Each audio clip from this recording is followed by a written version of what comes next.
A Shocking Accident is a story about a young boy named Jerome who believed his father worked for a British Secret Service agency, but is then informed by his headmaster that his dad died by a pig falling off a balcony onto his head.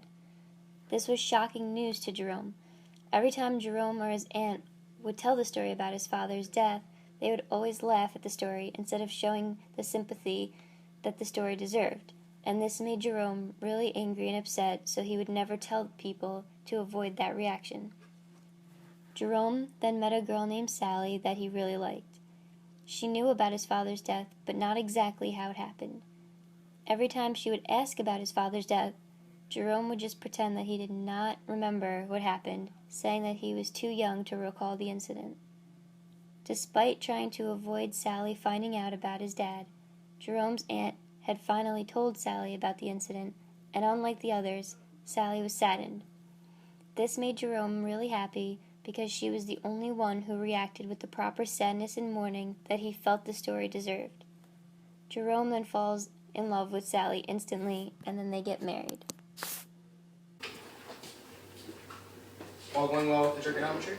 Yes, sir. Had a telephone call, Jerome, from your aunt. I'm afraid I have bad news for you. Yes, sir. Your father's had an accident. Ah. A serious accident. You know your father was in Naples? Yes, sir. Your aunt heard from the hospital today. Yes, sir. It was a street accident. Ah. I'm afraid your father was very seriously hurt indeed. In fact, Jerome, he died yesterday, quite without pain. Did he get shot through the heart? I beg your pardon? What'd you say, Jerome? Did he get shot through the heart? Nobody shot him, Jerome. A pig fell on him. Your father was walking along a street in Naples when a pig fell on him. A shocking accident. Apparently, in the poorer quarters of Naples, they keep pigs on their balconies. This one was on the 5th floor. It had grown too fat. The balcony broke, and the pig fell on your father. What happened to the pig?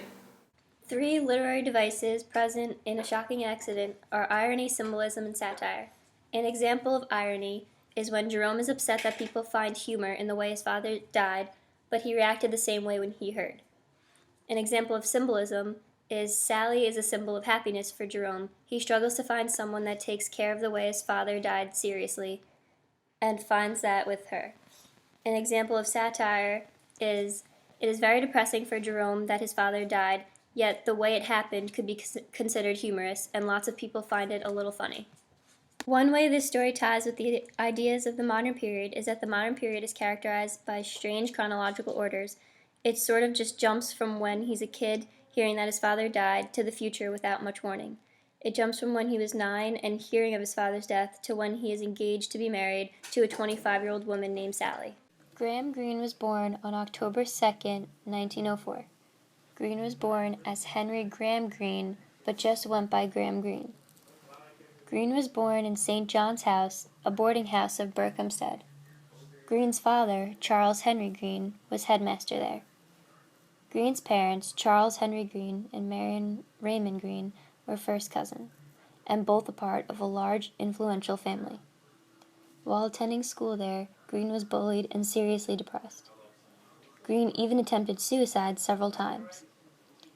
Greene wrote about this in his autobiography, saying he tried to commit suicide by Russian roulette and by taking aspirin just before swimming. Greene wasn't always sad and depressed as a child, though. Greene enjoyed the summers he spent with his uncle, Sir William, at the Harleston House. There, Greene discovered he could read and spend most of his time there in a remote attic. He did this so no one could know he knew how to read. Greene then went on to study at Balliol College, Oxford, where he published his first work, entitled Babbling April. On October 15, 1927, Greene married his wife, Vivian Greene. Together they had 2 children, Caroline, born in 1933, and Frances, born in 1936. It is said then, when Greene's wife first became pregnant, he became a serial adulterer with 47 prostitutes. In 1946, Greene started an affair with his goddaughter, who was married, Catherine Walston. Greene left his family in 1947, but Vivian wouldn't grant him a divorce, so he became estranged to his wife and children. Greene later went on to say that he thought his books were his children. After graduating with his second-class degree in history, Green worked as a private tutor. He then turned to journalism, where he worked for the Nottingham Journal, and then he went on to work as a sub-editor for the Times. In 1929, Green published his first novel, The Man Within. The next two books Green published were unsuccessful, so he disowned them. His first real success was Stamboul Train, which was later turned into a movie called Orient Express. Green supplemented his novelist income with freelance journalism. Green was also called the most Semitic of the 20th century writers due to the fact that most of his works were adapted for movies and television. After falling victim to a financial swindler, Green left Britain and moved to Antibes. Another reason that he moved was because of Yvonne Cloetta. Yvonne Cloetta was a woman Green knew since 1959 and created a relationship with that endured until he died. In 1981, Green was awarded the Jerusalem Award, which is awarded to writers that bring concern with freedom of the individual in society. Green lived the last few years of his life in Vevey, on Lake Geneva in Switzerland.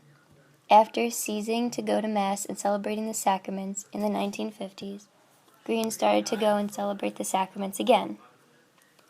In 1991, Green died at the age of 86 of leukemia. Green was then buried in his final resting place, our Corsac Cemetery.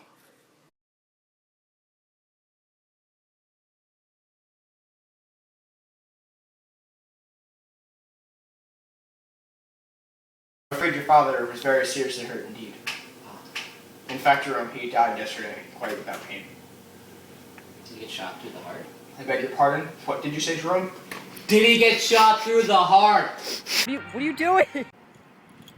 Oh, I missed.